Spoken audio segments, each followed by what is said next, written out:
12 जून 2025 को गुजरात के अहमदाबाद से एक चौंका देने वाली न्यूज सामने आई थी, जब एयर इंडिया का बोइंग 787-8 ड्रीम लाइनर अहमदाबाद के गुजरात सरदार वल्लभ भाई पटेल एयरपोर्ट से लंदन के गेटविक एयरपोर्ट के लिए रवाना हो रहा था। विमान में टोटल 230 पैसेंजर शामिल थे और 12 क्रू मेंबर थे। लेकिन जैसे ही प्लेन ने टेक ऑफ किया, टेक ऑफ के कुछ ही सेकंड बाद ये अपनी थ्रस्ट खो देता है, यानी अपनी स्पीड खो देता है और तेजी से नीचे गिरने लगता है। रिपोर्ट के मुताबिक ये प्लेन लगभग 650 मीटर की ऊंचाई तक पहुंच चुका था, लेकिन जब इसने अपनी थ्रस्ट खोनी शुरू करी तो ये नीचे गिरने लगा और वहां खड़ी एक बिल्डिंग पे टकरा गया। अब ये टक्कर इतनी खतरनाक थी कि प्लेन में 242 में से 241 लोगों की मौत हो गई थी। इसके अलावा जमीन में मौजूद 19 लोग भी इसकी चपेट में आ गए थे, यानी कि इस प्लेन क्रैश में लगभग 260 लोगों की मौत हो गई थी। AAIB यानी एयरक्राफ्ट एक्सीडेंट इन्वेस्टिगेशन ब्यूरो ने हाल ही में इस हादसे को लेकर एक अपनी इनिशियल रिपोर्ट जारी करी है। इस रिपोर्ट में कुछ बहुत चौंका देने वाली बातें निकल के सामने आई हैं। इसमें सबसे बड़ा खुलासा ये है कि प्लेन के टेक ऑफ के कुछ ही सेकंड बाद इस प्लेन के दोनों इंजनों के फ्यूल कट ऑफ स्विच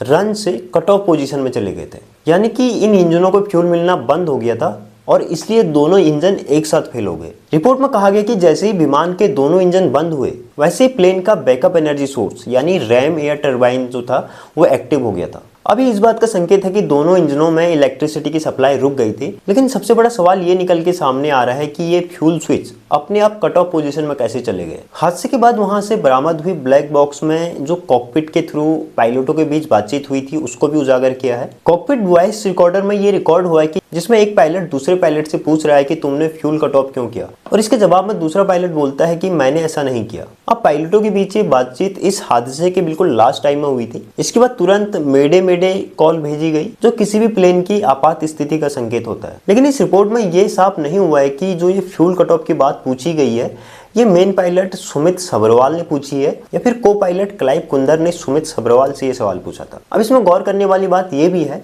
कि जो इस प्लेन में मेन कप्तान थे यानी सुमित सब्रवाल, वो 56 साल के थे और उनके पास लगभग 15,638 घंटे की उड़ान का अनुभव था। वो एयर इंडिया के एक ट्रेनर भी थे और जो उनके को पायलट थे यानी क्लाइव कुंदर, उनकी एज लगभग 32 साल थी और उनके पास भी 3,400 यानी 3400 घंटे की उड़ान का अनुभव था। अब ये बात समझ से परे है कि इतने अनुभवी पायलटों के बावजूद ये हादसा कैसे हो गया। अब जहां तक फ्यूल कट ऑफ स्विच की बात है, इसमें एविएशन एक्सपर्ट्स क्लियरली कहते हैं कि ये फ्यूल स्विच अपने आप कट ऑफ पोजीशन में नहीं जा सकते। अमेरिकी aviation safety expert Anthony brick house ने कहा कि एक पायलट गलती से भी इन कट ऑफ स्विच को नहीं ला सकता। एक और एक्सपर्ट जॉन नैंस ने बताया कि दोनों स्विच 1 सेकंड के अंतराल में कट ऑफ पोजीशन में चले गए थे, जिसमें ऐसा लगता है कि पहले किसी ने एक स्विच, उसके बाद दूसरा स्विच मैनुअली बंद कर दिया हो। लेकिन इसमें सबसे बड़ा सवाल ये उठता है कि कोई भी पायलट ऐसा क्यों करेगा। रिपोर्ट के मुताबिक फ्यूल कट ऑफ स्विच का इस्तेमाल सिर्फ 2 पोजीशन में होता है। पहला जब प्लेन लैंड कर जाता है यानी गेट पर पहुंच जाता है और उसकी उड़ान पूरी हो चुकी होती है, और दूसरा अगर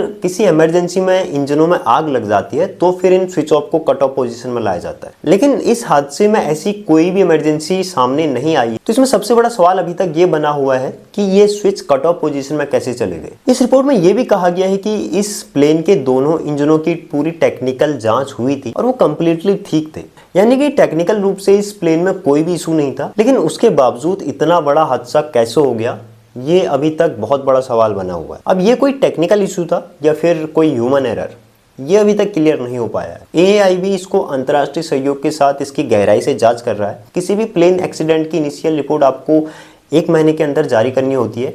ये पूरी रिपोर्ट इसकी इनिशियल थी, लेकिन जो इसकी फाइनल रिपोर्ट आएगी वो लगभग 1 साल के भीतर आएगी, जिसमें इस हादसे का पूरा एग्जैक्ट रीजन पता चल पाएगा।